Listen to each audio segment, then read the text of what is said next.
Should you write for love or for money? This subject comes up a lot in the author sphere.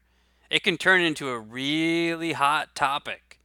My answer to that question might surprise you. To me, it all depends on what your goal is.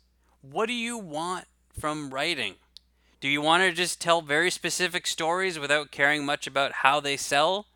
Or do you want to make the maximum amount of money from your work? If you're in it for the art, if you just care about chasing your muse, the decision is simple. Do that. Write whatever your heart wants and don't pay any attention to sales numbers. On the flip side, if you're only in this for the money, go find a ridiculously popular genre and start pumping out a long series of books that are written as much to market as humanly possible. Where things get messy is when you fall into that middle ground. You want to be able to follow your heart and make a huge stack of cash. Is that possible? Maybe. Does your passion project happen to be highly marketable? Do you love writing incredibly commercial stories? If so, then you're in luck, especially if you love mainstream romance or thrillers or mysteries or science fiction or fantasy. If that's you, congratulations. You get to write what you love and have the opportunity to get paid handsomely for it.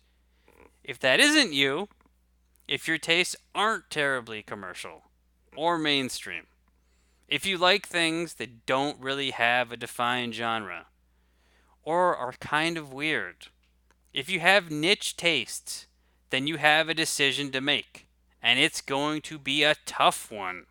The general rule is the more your tastes align with what is popular, the easier things will be for you. On the other hand, the more your tastes diverge from popular content, the more trouble you're going to have.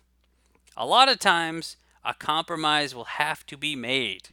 You might have to sacrifice a little bit of what you want to make the reader happy. You might have to make tweaks to the plot or the characters to make your work more mainstream so that it has a larger appeal. If you don't do that, you might get far fewer sales than you're comfortable with. So much of the time, authors focus on something that makes them happy. When it comes to book sales, though, the biggest factor is making the reader happy. I know what you might be thinking. If you're writing something that you don't enjoy, it just seems like a chore, a job. Guess what? A lot of the time, it is. If it's too much of a chore, go back to writing for fun. But don't complain about your book barely selling any copies.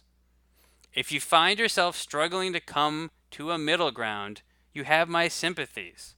I've been there.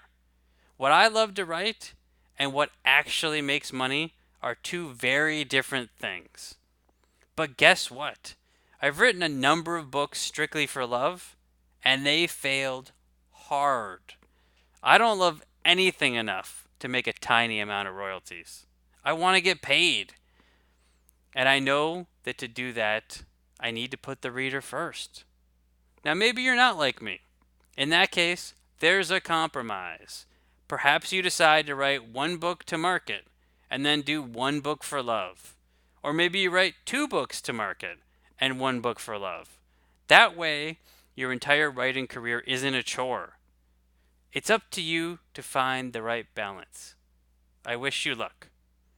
Now, before you go, I want to tell you about a mini guide that I'm giving out for free. It's called The Top Mistakes That Self-Publishers Make.